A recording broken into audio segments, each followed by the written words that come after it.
Team, congratulations. Rafael Nadal had won 21 matches in a row on clay, 50 sets. Again, it is routine for record-breaking Rafa, as Nadal ends a 34-year-old record by winning a 50th straight set on a clay court. In a row, you were the last one to beat him on clay. How satisfied are you with that win today? I'm super happy, of course, because it's a special win. It's against the best player on clay of all time. Then it's against the current #1, which is very special as well. And then was the best match since a very long time for me. So many things worked out very well today, and that's why I'm super happy, of course. Obviously, you had an off day today. What will you do differently, if anything, as you prepare for the Rome tournament? Being honest, I am not,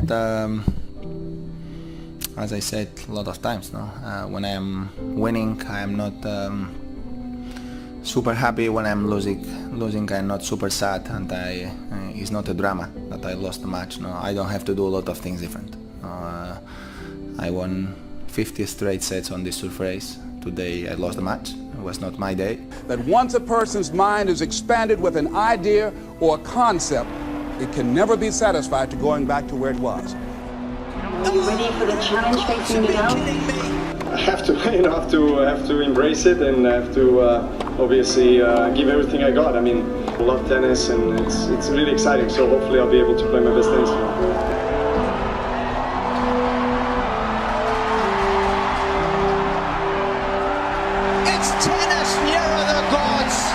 Because see, when you know within yourself things are going to work out for you, He's made it.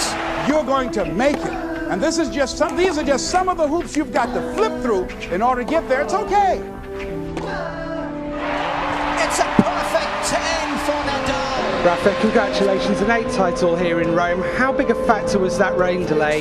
You had some time to steady yourself, came back, won every game, won the title. Yeah, thank you very much. Yeah, it's been an amazing week. So important for me this week after last week in Madrid. Was a tough losing quarterfinal, so have this trophy with me again was unforgettable. No, it was an emotional final, tough one. Because see, when you don't feel worthy of your goal, you will begin to unconsciously engage in self-destructive behavior, like procrastinating, constantly putting things off, squandering your time, and that's what life is made of. Like, oh my God, this guy can do it again.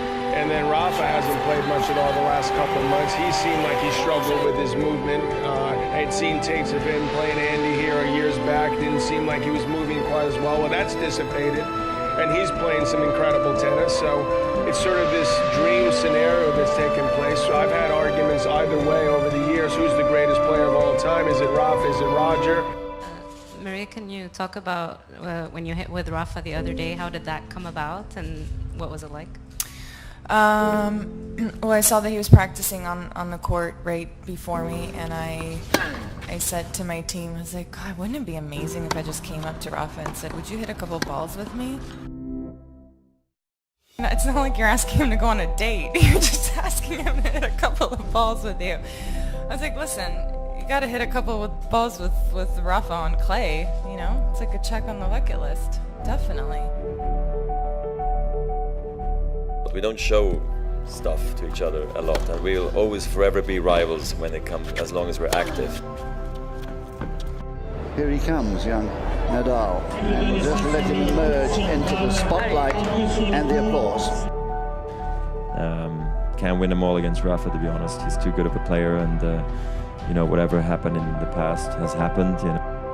I mean, I don't think it'd be a stretch by any means to compare, you know, Rafa and Roger to Pete and Andre in their prime. You know, if anything, they've been more consistently dominant during this last, you know, 3 or 4 year stretch. So, you know, he's been playing great. All of the fears we learn, like the fear of failure. If you want to reach your goal and have a competitive edge, you've got to be hungry. Whatever you've done up to this point in time, your life is working. Whatever you have produced, it came out of you as a result of the kind of person that you have become. I mean, I've been around a lot of great tennis players. You know, the Creek, the Chang, the Hewitt. They're small body guys. Borg, small body. This guy's a horse, you know. And so what he does to drive himself, he drives himself hard. He's like Andy. His will, you know, I'm getting this ball. There's no, I'm in, and stop on a dime, and just he punishes himself, you know, with that determination. And I think you come, you know, basically out of the shooter that way. You know, you can't teach that. That's something that you come out and you have this desire, this will, this need to want to succeed at all costs, and he has that. And that's what makes him great. That's what great champions are. When you go down with the Mac, Connors, Borg, Lendl, will not be denied. He's special. Rafa rolls in Monte Carlo for an unprecedented 11th time. With your 11th Rolex Monte Carlo Masters 1000 title, describe your emotions right now. It's a feeling that not easy to describe. Rafael Nadal became the first player to win a tournament 11 times. Now he's done it again on home ground. Rafa Nadal victorious once again. We did it in Monte Carlo, now here in Barcelona. It's something really amazing. We will never see that again, so we have to enjoy it.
That you're still playing and still playing at this level at age 32? A gentleman came up to me who was up in years, and he said, you know, that's real great motivation for you young guys, but I've done all my work. There's nothing else for me to do. I said, oh yes, you've got a lot to give. You have a lot to offer. The fact that you're still here means that your business is not through yet.